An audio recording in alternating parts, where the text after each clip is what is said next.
Welcome to the Sponsored Rider Club podcast, your guide to motorsports sponsorship. Here's your host, Josh Weesey. Hello and welcome to episode 57 of the Sponsored Rider Club podcast, which is powered by ImpactFuel.org. My name is Josh Weesey, and I am your host. I'm here to guide you through the complexities of motorsports sponsorship. And if I have learned anything over the past 57 episodes, it's that this world is pretty darn complex. But I'm very grateful that we have amazing people out there that are willing to come on this show and share their advice and their experiences. Now, today's guest is no different.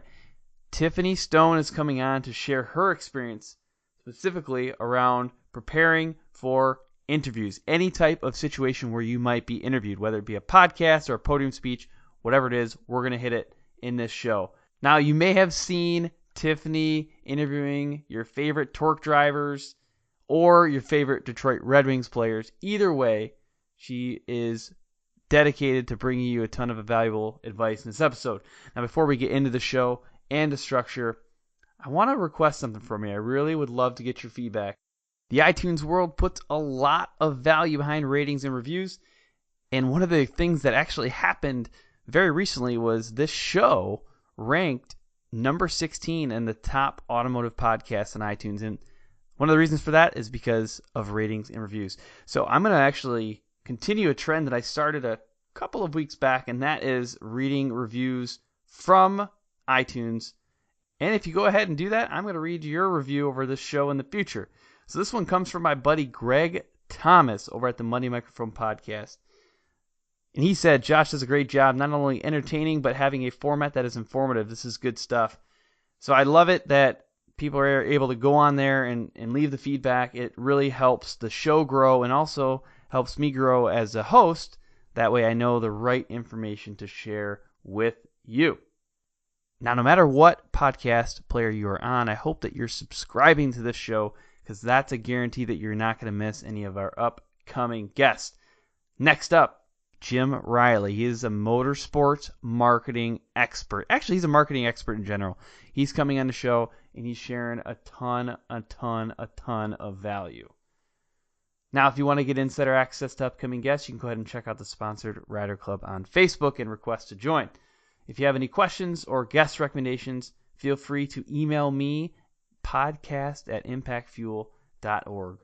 Now, this episode is brought to you by 4 awesome companies. We're going to hear all about them just before we get into Heat 2, and that is SolderWeld, TopThePodium.com, Bold Racing and Suspension, and Never Lift Racing Company. Never Lift Racing Company actually produces this awesome product called Armor Kote, and if you want to hear more about that, just stick around for a little bit. We'll talk about it in Heat 2, but if you already know about it and you're just looking for a promo code so you can get 10% off, it is Armor10, and you can use that at armorcoatproducts.com. I also want to give a quick shout out to some of our other partners. I want to say thank you to MBRP, HMK, and Studboy Traction. Now, the structure of this podcast, it's like a race. We begin with the qualifier, which is a basic intro. In Heat 1, Tiffany's going to tell us her background. In Heat 2, we discuss sponsorship tactics and strategies. In the main event, we discuss mindset, and then we end at the finish line. That's where we get closing comments, and we figure out how to get a hold of Tiffany. All right, that's enough of this intro. Let's get in the podcast. All right, well, welcome everybody to this episode of the Sponsored Rider Club podcast. Today, I'm joined by our featured guest, Tiffany Stone. Now, Tiffany, I want you to kind of kick things off with an intro.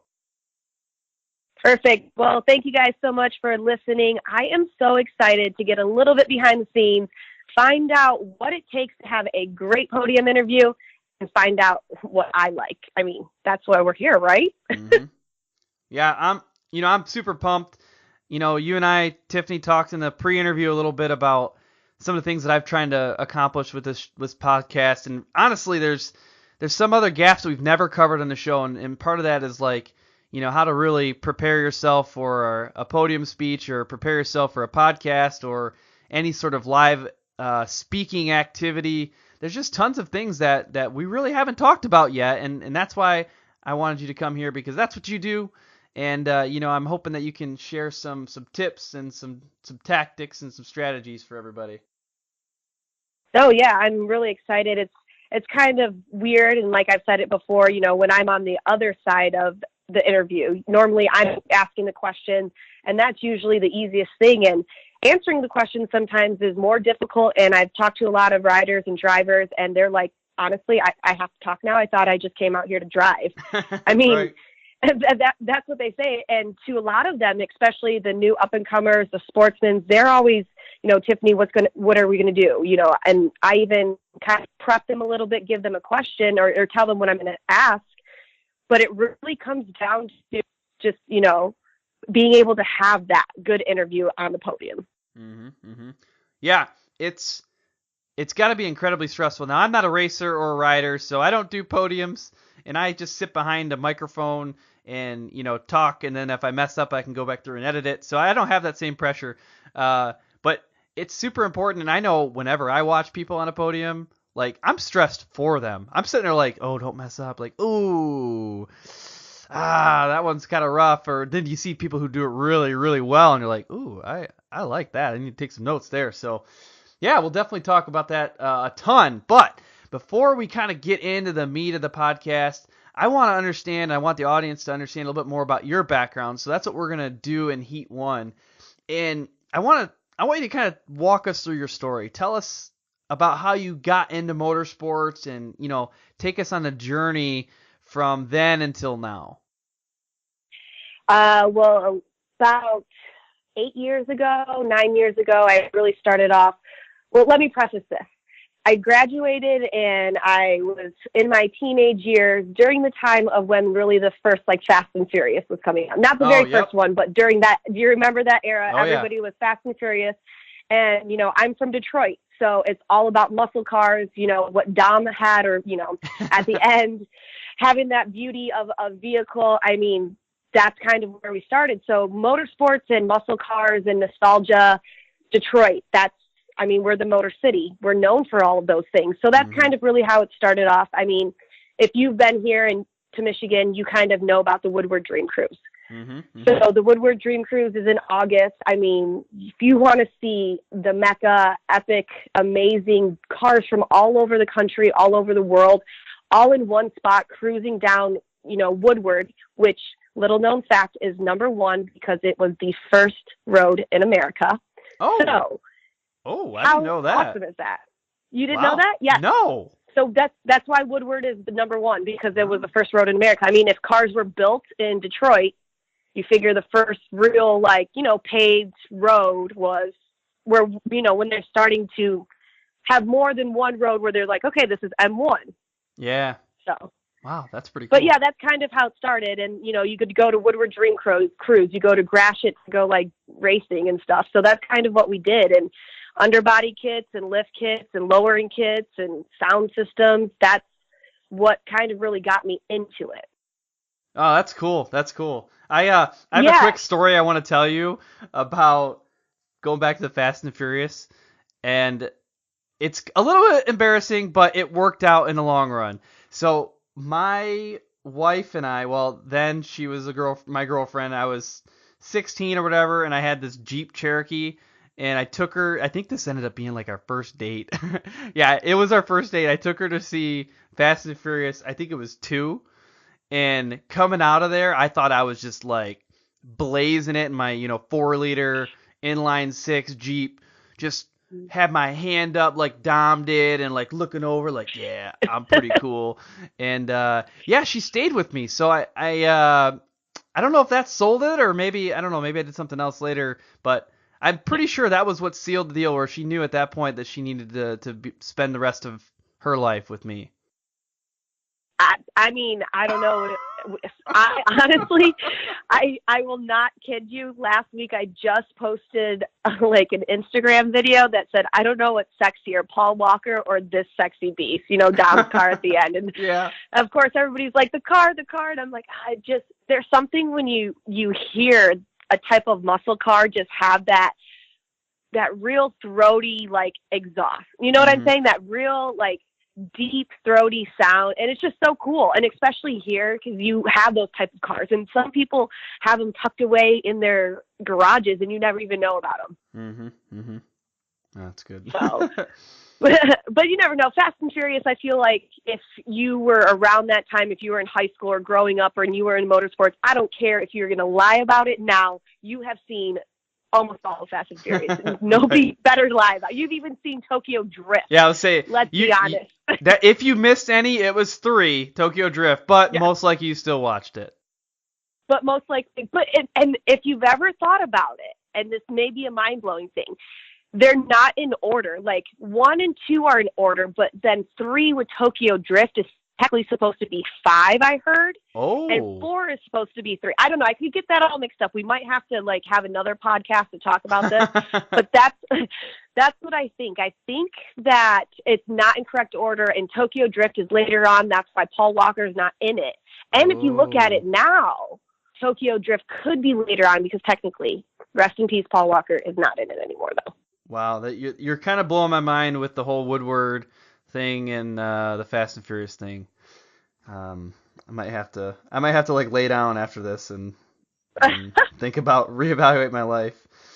Well, we'll continue, and then we'll see if you want to reevaluate it. It might not be that impressive after all this, but so I did all that. I was really into motorsports, and then it was kind of weird, but Toyo Tires happened. So I was one of the infamous umbrella girls for Toyo Tires for Formula Drift, and that's just kind of where I was like, this is what I've been dreaming about. This is Fast and Furious in my vision. This is what's happening, and that was awesome, and kind of, worked through that and found the love of that.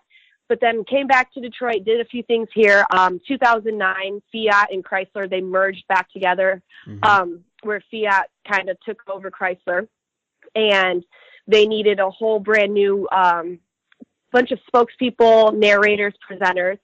Worked with them for a little bit, which was awesome. Was the Chrysler narrator for many, many years, and got to know and enjoy, when I tell you I bought a Chrysler 300S, because I legit sat and talked about it day in and day out and presented it. And I am in love with that car. It is, and it's the sport. So of course, it gets great gas mileage for when I want to be practical. Right. But then throw it into sport mode, and I'm like, okay, 115 looks pretty nice right now. So when you say narrator, is that where you'd be at the auto show and explaining the vehicle? Is that?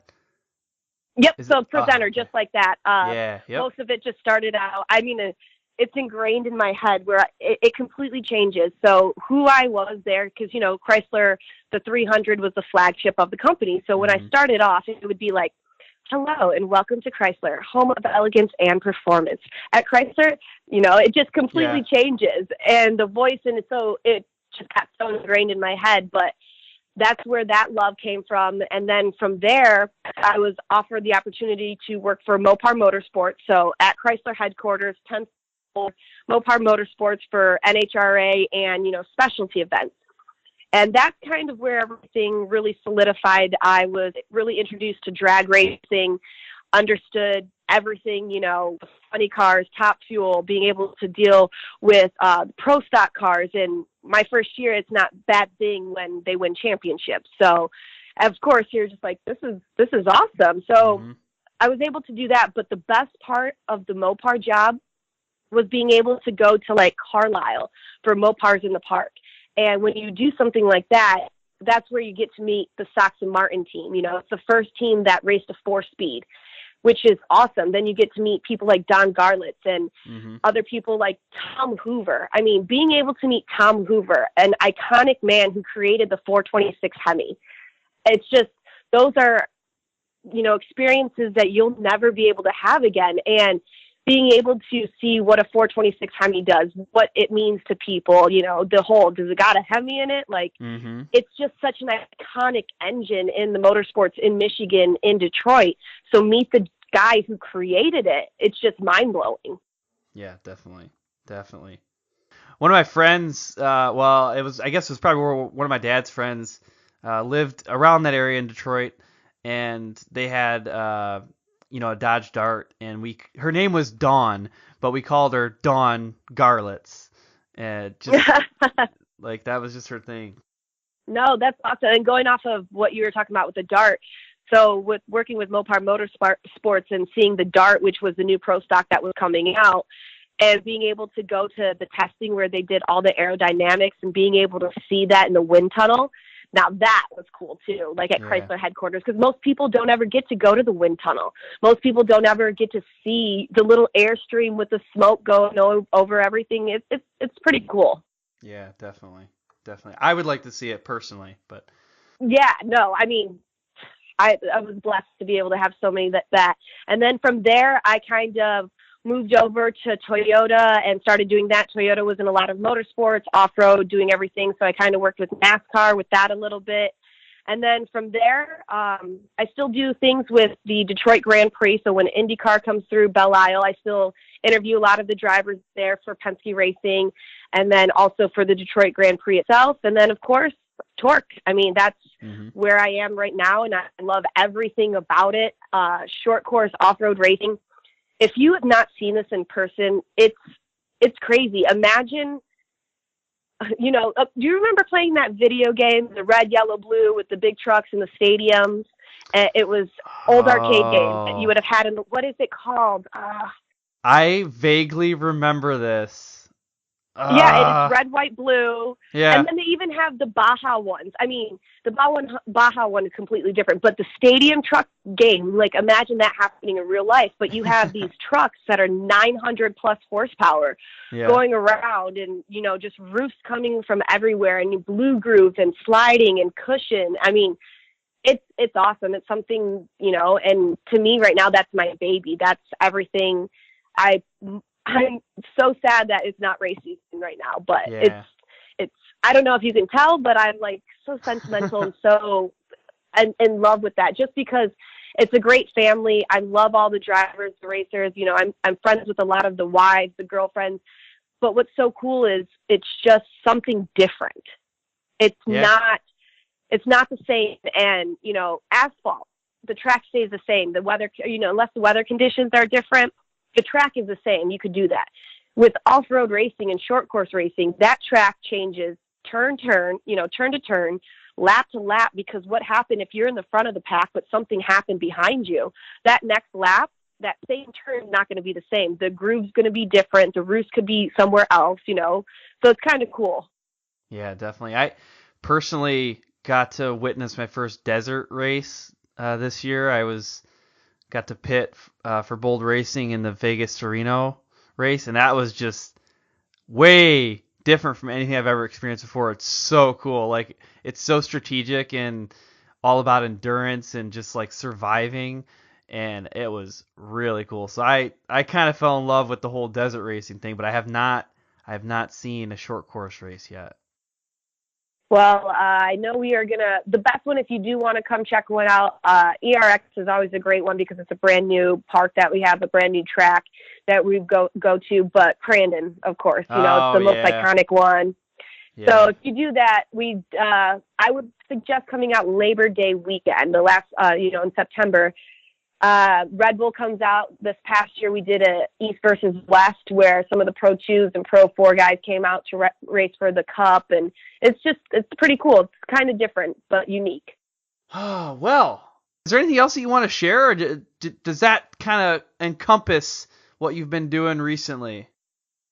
It does, but one thing that's weird that you would probably never think about, or maybe you would, this whole thing started out because I was 18 years old, started modeling. Oh, okay. So that's where everything came about. But then I just fell in love with cars and kind of combined the two to be a spokesperson, spokesmodel, TV host, TV personality, and kind of all just mixed together. Yeah, that's pretty cool. It's like you created kind of a mixture of all things that you liked. That's good. That's worked out great. Awesome. Well, one of the things that I want to talk about next is how you can help people listening get a little bit better at this whole sponsorship deal. But right before that, I'd like to take a quick minute to thank the sponsors for this podcast. Have you ever been out on the trail or at the track or in the middle of the desert and something breaks. Well, of course you have. We've all been there. But a lot of people at that point, they reach into their trusty toolbox for the duct tape or the zip ties or wrenches to fix their machine. However, there's a feeling that you get when you realize you need more than just duct tape to fix that rock chip in your radiator. That's a horrible, horrible feeling to have. And that's why I'm going to tell you next about SolderWeld's metal bonding products, specifically alloy sol. So this product gives you a longer term fix than JB Weld, which is just going to get you back to the trailer or back to the pits. With basically the assistance of MAP gas or propane torch, you can quickly and easily repair an oil cooler, radiator, AC line, or any crack or hole in aluminum. And better yet, alloy sol flux is the only flux in industry that cleans and decontaminates the dirty and greasy surface for you. So you don't even have to worry about that part.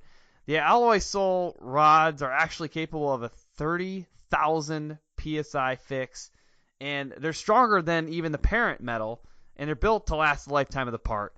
So don't let a simple radiator leak leave you out of the race or broken down in the trail. Bring along some alloy sol aluminum alloy repair rod and flux from SolderWeld. I am constantly asking the guests of this podcast how they attract and retain sponsors. And on almost every single occasion, somebody gives an example of a resume. A rider or a racer resume is extremely important to your overall sponsorship pitch and proposal. And it's tough to do. I mean, it's not really the easiest thing. Anybody can go through and put together a resume, so don't get me wrong there, but it's really difficult to get something that's like unique and different and stands out, and that also is something that can be put across multiple platforms.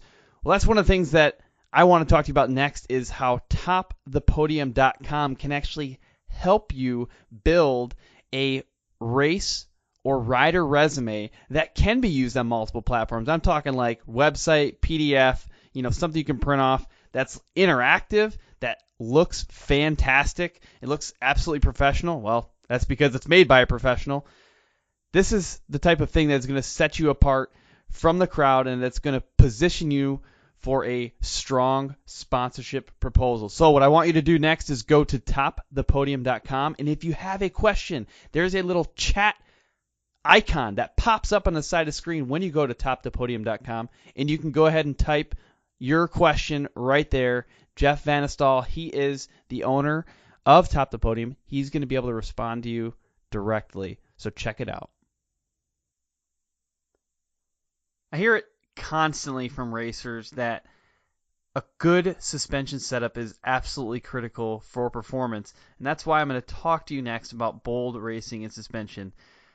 Now, it's really critical to understand your suspension, and there's so many intricacies with the valving and the shims and all this crazy equipment that you need to actually, rebuild and properly set up your suspension, that it's really important, if you're ready for that next level of performance, to partner with an awesome suspension company. Now, Bold Racing is that company. They're not only specialists with their suspension setups, but they also partner with companies that produce amazing custom components.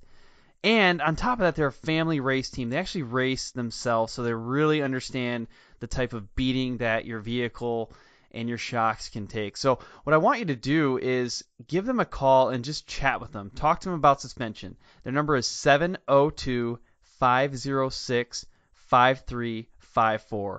If you're not ready for a phone call, go ahead and shoot them an email, bold.racing@yahoo.com. I want you to think long and hard about this next question. Where do you think you should be spending your time at? Should it be on developing a sponsorship program, or should it be on cleaning the mud and dirt and filth and grime off your machine? I'm hoping that the answer you're thinking in your head is that you'd like to spend it on your sponsorship program. That's why you're listening to this podcast, and that's where you should be focusing your off-the-track time. But sometimes that mud and grime and whatever, it's there, and you got to get it off your machine, right? And that's actually why I want to talk to you next about Armor Kote, brought to you by Never Lift Racing Company. So Armor Kote products help prevent mud, clay, ice, all that other garbage stuff from sticking to your machine, and ultimately it ends up cutting your cleanup time in half. And I mean, your machine looks great. It leaves essentially a water-resistant shine, helps fight corrosion, and you can use it on like multiple surfaces. So it's ultimately fantastic. And really the purpose of this product, like I said before, is to make the racer's life easier. Now, if this at all intrigues you, I want you to check out Armor Kote at armorcoatproducts.com. Kote is spelled with a K. And when you get there, use promo code ARMOR10 to get 10% off the products. All right, well, welcome back, everybody. We are now in Heat 2. That's where we get into the details, the nitty-gritty stuff. And this is where Tiffany is going to help us out with a few things. Now, before we get into some of the suggestions, recommendations, I just want to ask you, Tiffany, from your perspective and what you've seen in motorsports, who would you say has been the most influential sponsors? A big one, of course, just because they're the big one of the sponsors for the Torque Series, but AMSOIL. I feel like AMSOIL is kind of on top of their game in what's going to be up and coming next for the motorsports, what's happening with that. You know, and then, of course, Yamaha. Yamaha is starting this new, it's crazy. And CJ Greaves was just driving it, but one of their dirt track cars. So that's something that I was seeing CJ Greaves. And then, of course, Polaris with Razor and stuff. And then just, I don't know if you saw it, but they just kind of announced some deal or something was going on with GRC. So with Global Rallycross and Polaris Razor, they just talked about it today. So it's kind of, like the UTV market is really picking up, and of course AMSOIL with all snowcross, with Torque, which is pretty much everything actually.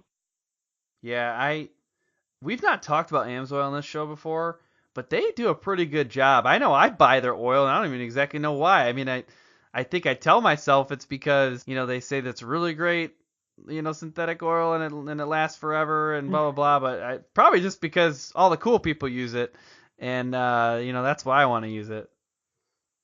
Because you want to be like the cool people. I mean, that's really it, right? So that's what it's all about. But, yeah, AMSOIL is a good one. Like I said, we haven't talked about that before. We have hit on Polaris in the past because Polaris seems to be everywhere right now.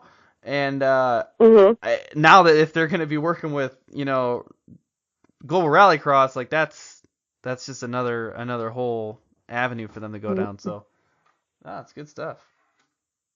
Yeah. Well, that's cool. What would you say is, from your perspective, is things that those sponsors are looking for? So, I mean, like in AMSOIL, I mean, what do you think that they're looking for from a brand ambassador? So pretty much they're just, you know, people who are passionate, one, about the brand and then the industry that they're in. You know, they are probably looking for people who are well-driven individuals who see the value in saying, I want to use these products. These are the things that I want to do, but also being likable and marketable. You know, nobody wants to put product behind somebody that every time if you talk to them or you give an interview, it's a bad interview or they're in a bad mood or, you know, it's just, they're looking at not the return on investment because those are just numbers. But I think that what sponsors and people for brand ambassadors, they just want somebody who's likable, somebody that is relatable to the consumers that they're trying to reach. Yeah, that makes sense. When you said likable, one person I thought of is going into the NFL here is Rob Gronkowski. Oh man! Like, how can you not like that guy? He's always dancing or saying something funny, and I've just noticed. I mean, outside of he is really a good football player too, but he gets a lot of endorsements. I mean, he's all over the place doing stuff, and that's probably because people tend to like him. No, and I mean, this is another side note, but Rob Gronkowski is on my fantasy team, not only because he is a good football player, but you are exactly right. I'm like, I like Gronk. That's awesome. You know, like, I think if I was going to party, I'd want to party with Gronk. Right. And you're right. I mean, that's what it is, because if you're not likable, how are you going to help be a brand ambassador for a company? Yeah, I think that's a good point. Well, now that we got some of the high-level stuff out of the way, now I want to talk more about what you're really good at, and that's like live interviews. So what would you say makes a good live interview? What are some of the elements that actually make interviews that are live successful? Number one thing is confidence. I mean, if you don't have confidence, it's going to come off. If it's pretty much going to be like, hey, I've never been here. I don't know what I'm doing. Even if you don't know what you're doing, just fake it. Mm-hmm. And of course, the biggest one too is always thanking your sponsors. So if you don't know anything to say, all you have to do, it was a great race. I'm really thankful here. I'd like to thank all my sponsors. Mm-hmm. At least you've done your job by thanking your sponsors, because without your sponsors, you know, especially your family, your crew chief and everything else, but your sponsors, if they're not helping you, how are you getting there to begin with? Mm-hmm. And that's a big thing. That's going back on the return on investment and being likable and being able to be a great brand ambassador for them. Yeah, definitely. One of the things that I think Talladega Nights gave to this world was an example of a bad live interview, and that's when, if anybody's seen Talladega Nights, that's great. Your life is probably better now than it was before, but if not, you need to watch it. But as one of the parts of Talladega Nights, he's Ricky Bobby, who's like the main character. He's getting a live interview after, I think he won the race, I don't know, but you know, he's like, his hands rise up awkwardly, and he's like, the car ran real good, and he's like, I don't know what to do with my hands. That's what I always think about, that I feel like every person, when they're going through a live interview, especially if they don't have the confidence, that's what they think they look like, or that's what they think they sound like. Yeah, well, little tip is, if you're giving a trophy, at least one of your hands is holding the trophy. Oh, there you go. If it's really heavy, both of your hands are holding the trophy. And if it's not, then put one of your hands in the pocket. I mean, yeah. You know, in the pocket of your fire suit or something, you know, just do something, because at least if one of them is holding the trophy, you're fine. You could talk with the other hand. You know, I use my hands to talk a lot, and I always joke, I'm like, hey, listen, the microphone's in one of my hands, and I usually have paper in the other, so yeah. I'm okay with that. And it's, you know, it's always going to be a running joke, what do I do with my hands? But usually you're holding a trophy, so at least one of them is taken care of. That's a good point.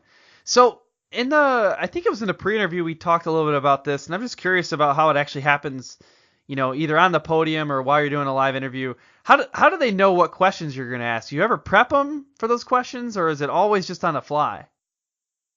No, depending. Usually I like to have a good interview. I like to have a good standing rapport with all the drivers. My feeling is if you have a good standing rapport with them, you don't try to make them look stupid. You always try to make them look great.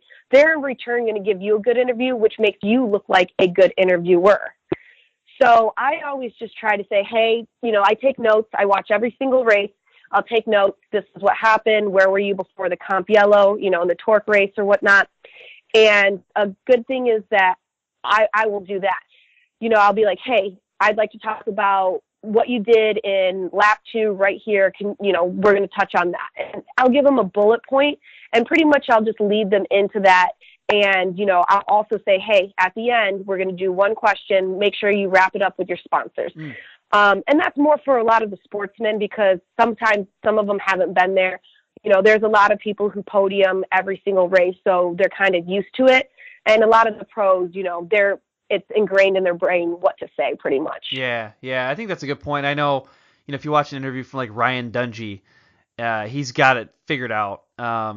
Even some of the professional, like NFL players, they know they're going to get interviewed after every single game, and it seems like they have it figured out. But yeah, I always wonder about someone who, you know, it's their first or second or third time hitting the podium, and they're exhausted from a race, or you know, they're super excited. Like, you know, I always wonder what goes through their mind when they hop off the bike or hop off the quad or sled or whatever it is, and then, you know, quick catch their breath and then go through that conversation, that interview.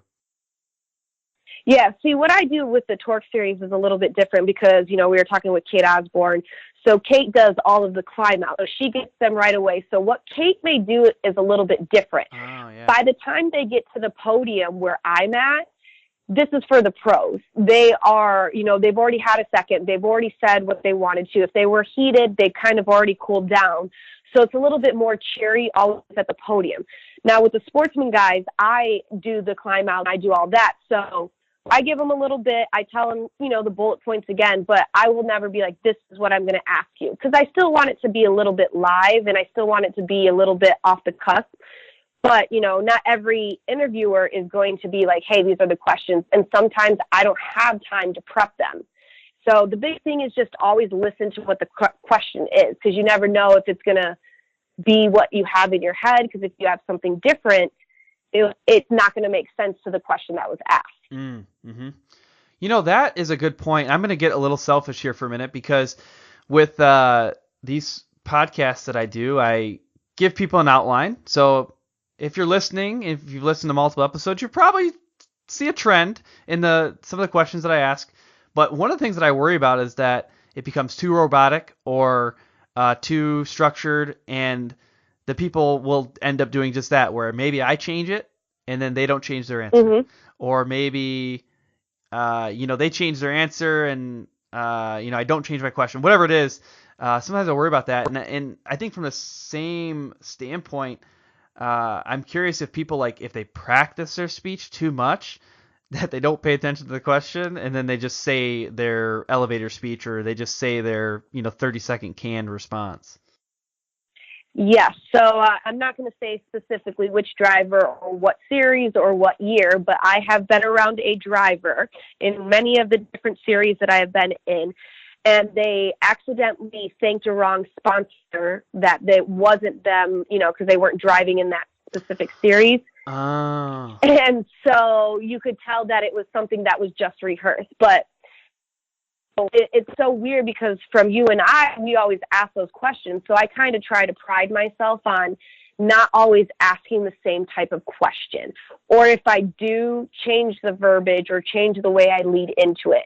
And honestly, if the interviewer is really watching the race, not every race is the same. So there should be different questions all the time. Mm-hmm. Oh, that's good. I think that's probably interesting too for people, if you're listening right now and you do multiple circuits and you have multiple sponsors for the circuit that you run. That might be something to consider so that you don't become that person, right? Where you don't accidentally say the wrong sponsor for the wrong series that you're racing.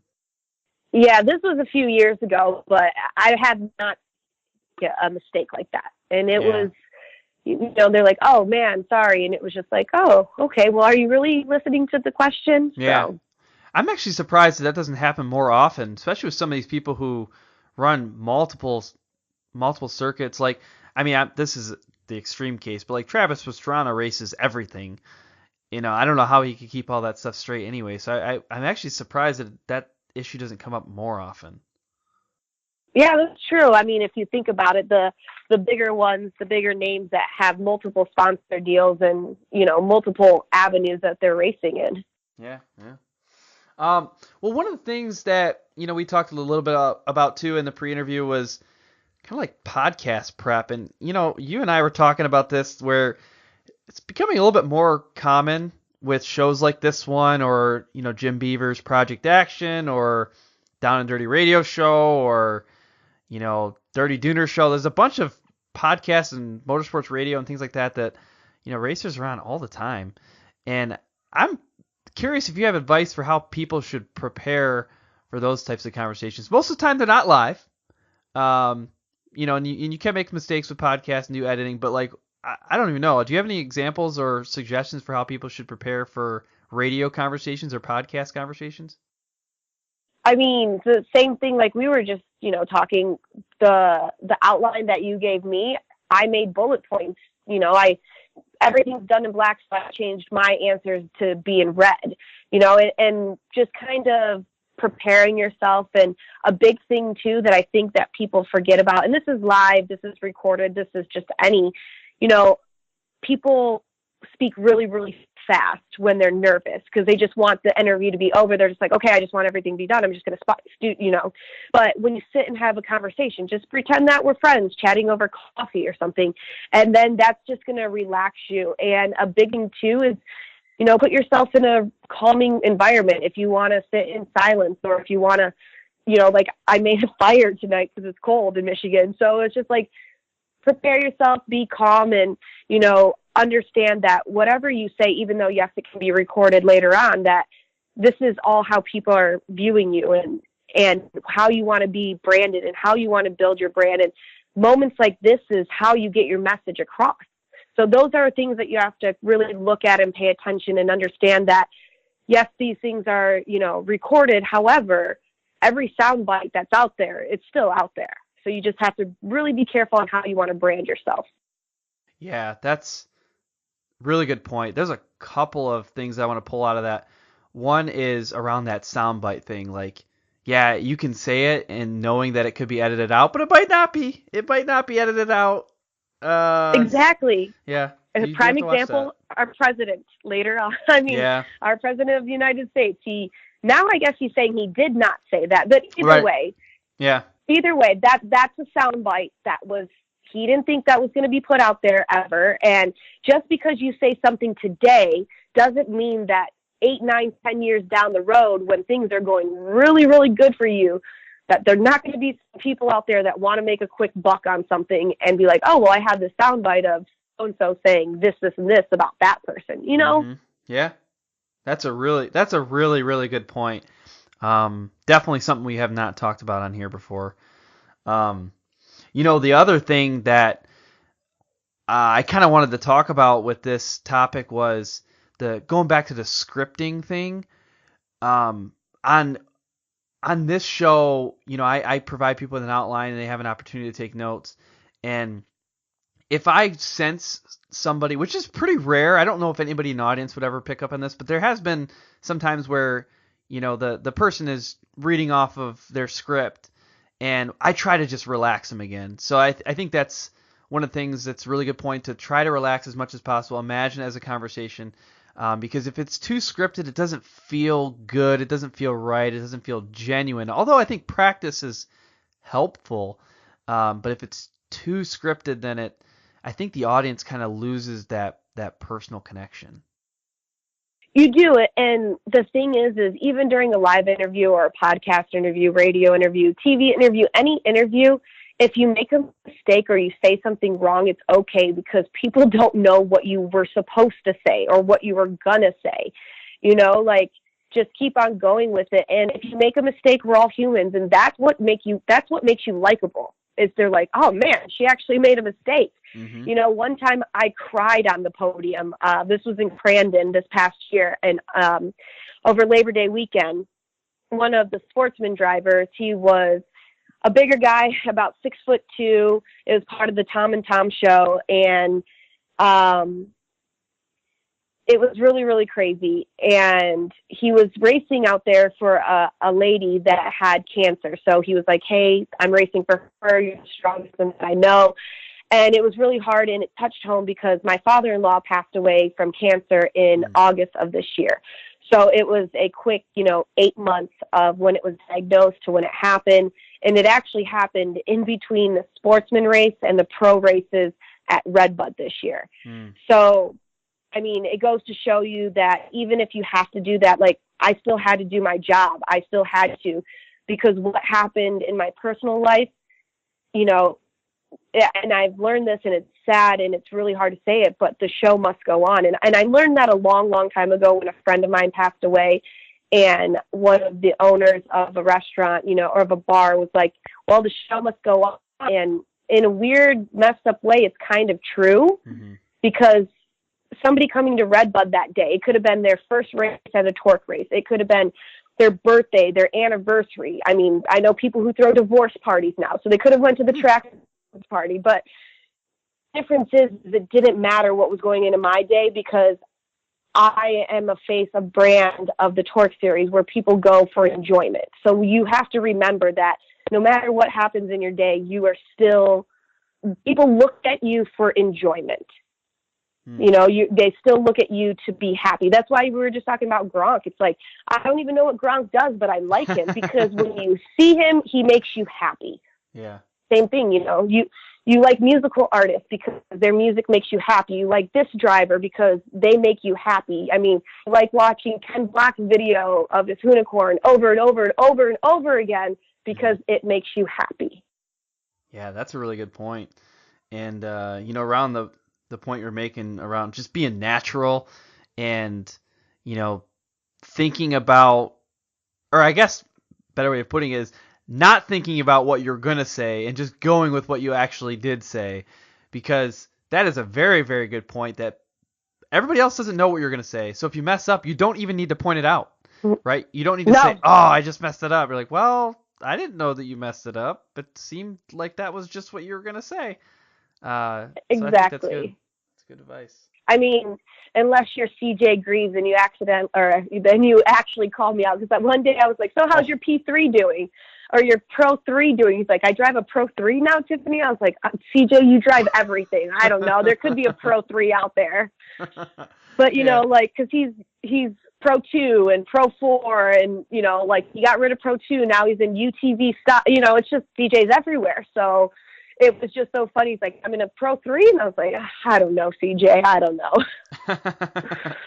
That's good. Well, people always say practice makes perfect, and I know that you can script things and you can practice what you're going to say, but what about practicing interviews and practicing podcasting? What's a good way to get experience or exposure with that kind of stuff? I think really just watching who you idolize or watching who you look up to, seeing how they do it.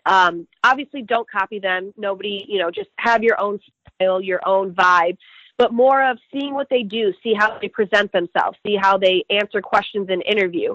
And I think, if you want, have somebody mock interview you, or, everybody has a recording device on their cell phone. They all have the memo or the voice recorder. Do a mock interview, or have somebody be like, "Hey, blah, blah, blah," and then listen to yourself. And I mean, that's the only way you're going to really understand. And I think another thing is when you really slow down, you can really process the words where you're not going to have to say, and there, and like, or, So when you take the time to slow down, the thought process comes out. And even if you want to say or the, if you just take a breath and a pause, you just sound really profound after. You're just like, I really like that race. It was wonderful. It just sounds profound if you just take a moment after to be like, coming into turn 2, that cushion, it just really got me. I mean, you didn't say or it just sounds like you were really thinking about what you're saying. And I mean, maybe that's a little trick or tip that I've had, but just slow down, pause, and then you sound profound and smart. That is very, very true. If I had a suggestion for people, it would be to do just that, record your voice and go back and listen to it. Honestly, there's a lot of software out there that's free. There's one called Audacity that I use for all my editing. You can record something into your most computers or your phone or whatever, and you can look at what your voice looks like, and you will see the ums, the deep exhales, the ahs, the stutters. If you do that a couple times and go back through and just look at what your voice appears as once you have all those weird little extra words in there, it's interesting. I know, I've been doing this podcast for a little over a year now, and I would not say I'm good yet. I still do a lot of uhs, and I'm a stutterer big time. But when I go back through and edit, every time I change something because I see all these little extra blurbs and things that I'm like, why the heck do I have this stuff in here? Why didn't I just pause for a second and continue on? Really, those words don't add value. I just did it. Dang it. I just did it. Now I'm right there.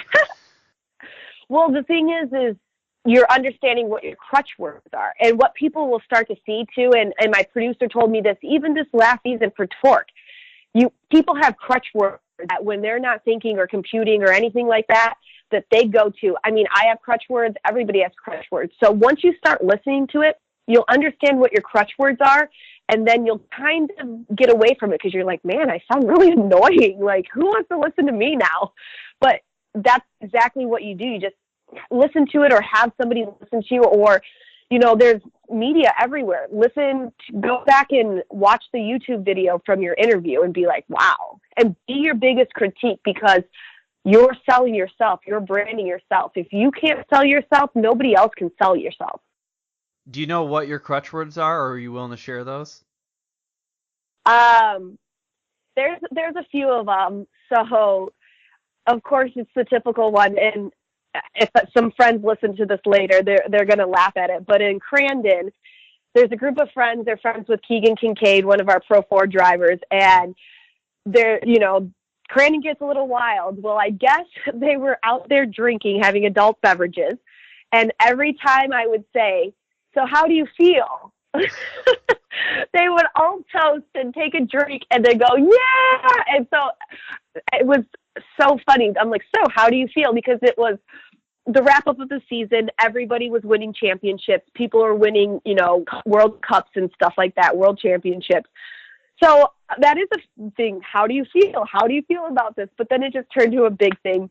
And then, of course, when Keegan Kincaid came up there, all of his friends were up there, and I did it on purpose, and they just died laughing. And Keegan kind of knew exactly what was going on. So, when you have a good rapport with the drivers, like I was saying earlier, you can do these type of things, because you know that they're not going to make you look bad. They know you're not going to make them look bad, and it just kind of works out that way.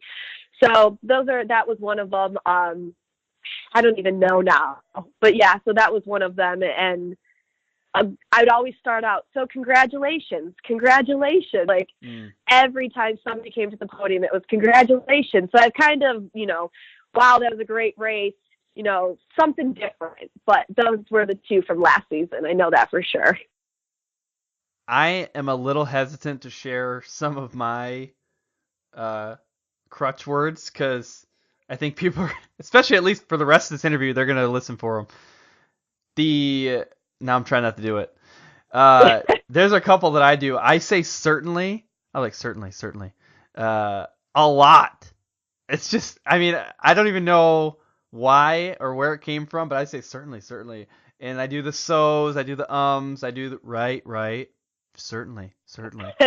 And I do the same, when I'm editing, I see it, right? I do the same series of, they're crutch words. I don't know how to transition to the next segment, so I say these same series of words like 3 or 4 times, and it's crazy. I'm going to try to not do it. I feel like we should just do you remember back in the day when it was that big book and it gave you all the information, how to write speeches? Man, I need to find that book. But it was something that you got like in 8th grade, and it was just this big book of what you had to do, how to write, how to talk. And I think we maybe just need to either buy a thesaurus or just come up with some more conjunction type of words or something like that. Because I do the same thing. But it's all, when you feel that comfortable about something, you just got to change it up. But yeah, it's good to know that you have crutch words, and it's good to know that you have to, and I don't care what anybody says in any field that you work, you have to be able to take constructive criticism, because if you can't, you are just going to get eaten up alive. Yeah, definitely. That's another one that I do. You did it. Definitely. Now I'm trying to write them down, and then maybe I'll stop saying them in the future. But one other point that I wanted to make was, this is something my father-in-law uses for his crutch word. It's, and he uses it so strongly. He'll be like, he'll start telling me a story. Yeah, No, I don't. You didn't actually tell me. You just said like 3 words and then So I don't know. You haven't told me. So, that's funny. That's a tough one. I do the same thing. As do you know what I mean? You know what I mean? Yep. No, I don't know what you mean. You didn't say anything. You haven't really said it. You've just said, you know what I mean. So I don't at all. That's so funny. Whew. That was good. That was fun. At this point, I think it's time to move into the main event. I want to talk a little bit about mindset. I think we got some really good info on the speeches and preparation. Talked about athletes. We got the stuff in that I wanted to get in on that one. So main event, mindset. What I like to do in this portion of the podcast is just try to understand a little bit more about the human element. We actually covered some of this already with confidence and things like that, but I want to know about a few more things. So one is obstacles. Everybody has this. Everybody has to overcome some big obstacles in their career. I want to know what one of those obstacles was for you. Just pretty much feeling stagnant. After I had left Mopar Motorsports, I wasn't sure what I wanted to do. The corporate world just really wasn't for me. That's, I couldn't do the 9 to 5 every day. It was just something that wasn't. I truly am thankful for my time at Mopar and everything like that, but it just wasn't for me. So it's kind of, I didn't know what I wanted to do. Like I said, I came from the modeling background and I was a presenter for the auto show. So did another year of auto show, was really still into that. And I just felt stagnant, if that makes any sense. And I hope it does, but just feeling stagnant, I was treading water. I didn't know where I wanted to do. I didn't know what I wanted to do next, really. And I knew I wanted to stay in motorsports. I knew I wanted to do something. So of course, went back with auto show, went with Chrysler for another year, but then with Dodge pulling out of every motorsport, really, except for NHRA, I didn't know what I was going to go from there. So that's where the Toyota thing kind of led through, and that's been working out. And then I was fortunate enough to get really into the Torque Series, and it's been 3 whole seasons now. It's crazy that it's been 3 seasons, and I'm just really blessed that I was able to find that. And it just, things keep coming up. But I think that was the biggest obstacle. It's just after leaving Mopar, what did I want to do? And felt stagnant and kind of wasn't sure what direction I wanted to go in. But I think I made the right decision, and motorsports really, makes me happy. And that's what I want to do. And I'm just fortunate to be able to do that. I could spend 10, 12, 14 hours at track and be fine, and make it a dirt track and I'm still good. But 8 hours in an office, I don't know. There's something about that just makes me cringe a little bit. I'm gonna go HR on everybody for a little bit. So I was in a different life. Actually, only a couple of years ago, I was an HR manager in a corporate world. I'm actually an engineering manager now, so it's really, really weird. Those two paths don't normally cross. But in the HR world, we talk a lot about people's passion, and if you are doing something for a long period of time and you actually feel energized, or you don't notice the time going by, you're probably operating in an area of strength. So like you just explained, you might be at a track for 12 hours and you're like, oh, that's fine. But take 4 hours off of that. Put yourself in a situation where you don't feel like you're operating in an area of strength, potentially an area of weakness, or just something where you struggle. That 8 hours is long and grueling and exhausting. Oh, I mean, completely. I understand I just could not do it at all. And maybe that's when I knew that this was the route that I was going to take, and maybe I'd make a little less money, or I wouldn't always be working as much. But honestly, I was 10 times happier. I felt happier, and I could see it, because if you're not happy, it's really hard to enjoy doing something, anything at all. Like, even when I'm not happy, like, I don't like to do laundry or clean or anything like that, but it's even worse when you're even in a bad mood. It's just like, I hate this. Yeah, definitely. Well, you did it again. I did, didn't I? Dang it. You did. How am I going to change this? You should change it to, you know what else I say? Legit. I always say legit. I say that, or 100. That's like my favorite emoji to use. 100. But do you say it? Do you actually say it, like, to people, like, out loud? No, sometimes I do. One thing I do say out loud a lot is side note. Side note. Because, like, you're having a conversation. Real quick, the legit thing, we literally talked about the word legit on episode 39 for way too long. One of my sponsors, Jimmy Moore, he says it constantly. I didn't even know that was a thing. And he says it for everything. And we talked about it quite a bit. We consumed too much time. Legit. So funny. I don't know how to lead into the next thing here without my crutch words. So you could start, furthermore. Furthermore. Ergo. Furthermore.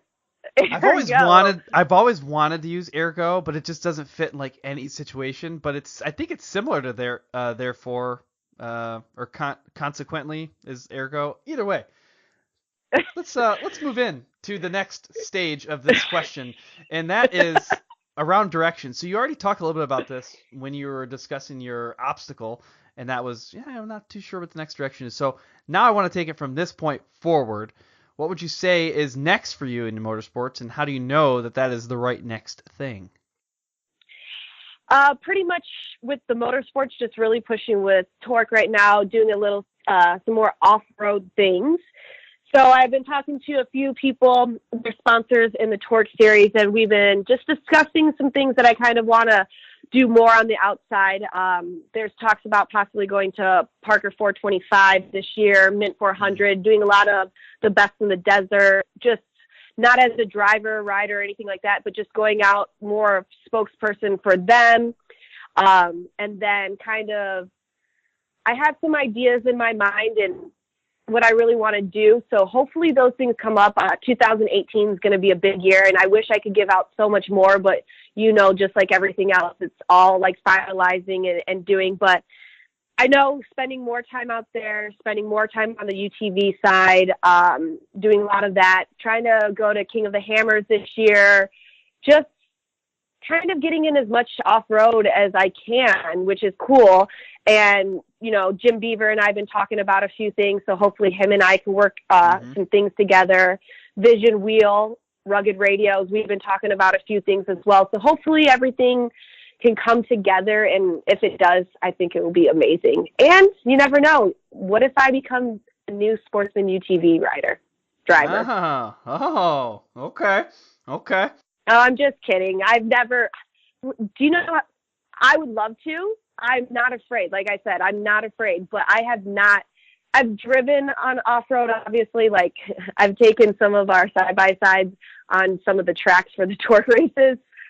We will keep that a hush-hush, though. But no, I've done that, but I've never, I know you'd have to train, obviously, to be a driver, but I've never raced. I've never done that. And to me, that's crazy. Like, sure, it's fine. You could go, however fast you need when nobody is on the track, but then put all these people on the track. I'm trying to figure out track conditions, taking tear offs, doing this, doing that. Like, that to me is scarier than answering questions because I don't know. But what if that does happen? Tiffany Stone, just champion of something or another. It could happen. I think it's going to happen. You never know. Maybe next time they'll be like, Tiffany, it all happened for you. That's it. And it all started with this podcast. Have you talked to Matt Martelli or Josh Martelli from Mad Media yet? No, we have not. But Okay. That was some of the other things that was being talked. So I will just put it, I will probably be at Mint 400. Have not spoke to them about it. Would be there maybe on some other things, but I wish I could get a little bit more into it. But so, no, I have not, but I've been hearing the name a lot. Let me just put it that way. So if all goes as planned, in 2 days from now, for people listening, it is December 5th of 2017. On December 7th, I'm interviewing Josh Martelli of Mad Media and Mint 400, obviously. He's like the COO of everything. I don't know if you know that, but he has like 6 companies that he's the chief operating officer for. But Mad Media and Mint 400 are part of it. Matt Martelli was on episode 31 of this podcast. They are both from Kalamazoo originally. Well, then you have to tell them. Yep. Hey, I just talked to Tiffany Stone.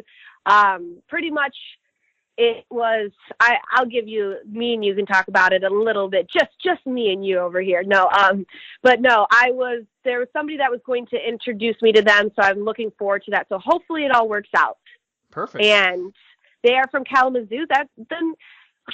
See, there's something about that. I feel like if you're from Michigan, it's like, oh, okay, these people are awesome. Doesn't matter where in Michigan you're from. That's exactly You could be from the UP, but everybody's like, okay, cool. I like these Michigan people. So you have to tell them about it. Just say that you talked. And if they've heard my name, then I will be so honored that they've heard my name, because being a female in the motorsports world, it's not difficult, but you have to know your stuff. You have to know exactly what you're talking about in order to be respected, because there's a lot that come through. And I feel that if you really, really want to be respected, you got to work twice as hard. If you look at previous guests that I've had on the show, just scroll through and you'll see there's a large percentage of female riders and racers that come on the show, and that's on purpose. That's to show the world that women in motorsports they're strong, they're confident, they're intelligent, and they're here to stay. So I encourage you to just look back through and just take a peek at some of the other strong female athletes and racers and content creators that have been on here. That's awesome. No, it's great to see that. And, it's always so awesome because a lot of men that I've worked with too, they're proud of the women that work in their motorsports fields. A lot of the torque guys, they're so proud of Kate Osborne and I. They're so proud of what we're doing, that they support us and everything. And, what's really great, and one of our old producers was Kimberly Booth Higgs, and she's now with NHRA, but it's great to see women producing male-dominated sports, and I just think that's so great. And you have other women, too, that are on podcast and radio show, and other riders and drivers that are women, and it's great because I feel, and, we've always joked about it, if all the hot women got together and just did everything together, do you know how much would get accomplished in the world? Like, I feel like we so actually much talked could be about accomplished. This. Episode 43 with Travis Pointer. He races Polaris UTV. We talked about how, I think the word is edification. And there's 4 or 5 female UTV racers that do this phenomenally. So they build each other up, like they go after it together. Every time you see a post, one or the other one is in it and they're promoting it. And that's, Sarah Price. Yep. Madeline Cox. Actually, Sarah was on episode 12. Maddie was on episode 17. Sierra Romo, she was on episode 18.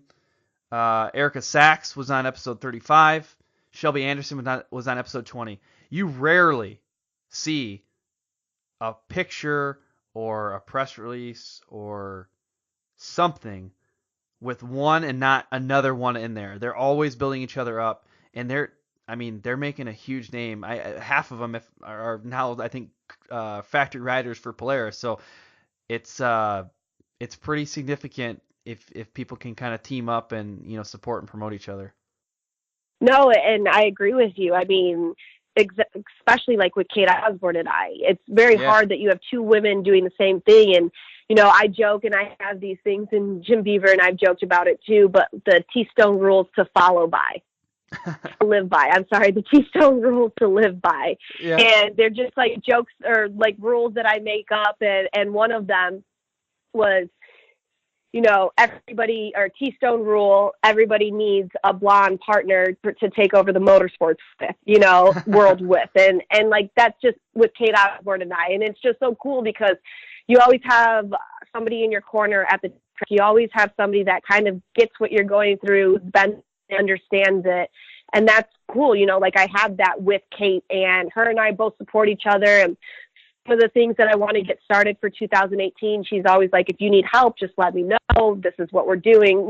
We try to build each other up. So it's really cool to see that and see the women all coming together to do it as well. Definitely. And I just said the word definitely, but I meant it. I really meant it that time. It wasn't just a crutch word. I love it. I think that's good stuff. And I also think it's time to wrap up. We're at the finish line now. We're going to close things down. What I want to know from you, though, is what's one really important takeaway that if people ignored everything else that we talked about, what's one thing that they should take away from this conversation? One thing is you need to be your biggest cheerleader, because if you believe in yourself, who is going to believe in you? You've practiced that. It is kind of like my motto. It's a good one, though. It's a good one. I like it. You have to be the cheerleader, because if you don't, or this one too, somebody said this to me once, and they're right. They're like, Tiffany, with you in your career, you're on the bench right now. You need to practice like you're about to play. You need to work out, just get prepared, get ready, because when they call you off that bench, you better be ready, because you never know when that's going to happen. And that's what I feel like with, drivers and riders and stuff. It's, You need to train and be prepared like you're on top of that box every single day, because one day you will be on top of that box and you need to look like you know what it's like to be there. That's good stuff. Good stuff. Definitely, certainly, I agree. Definitely, certainly. Well, what's the best way, if people are listening and they want to connect with you, what's the best way for them to do that? So you can head over to my website. It is Tiffany-Stone.com. Pretty much there you can send me an email, or if you have the social medias, obviously they're all on there as well. But Instagram is just Tiffany Stone, same thing with Twitter. So, and then if they have Facebook, just search Tiffany Stone and they can find everything. But if you head over to my website, you can email me there, and all my social media links are there as well. That's good stuff. I appreciate it. Definitely, certainly. Thank you, Tiffany, for doing this. I think it was fantastic. Lots of good information. I think lots of things for people to think about.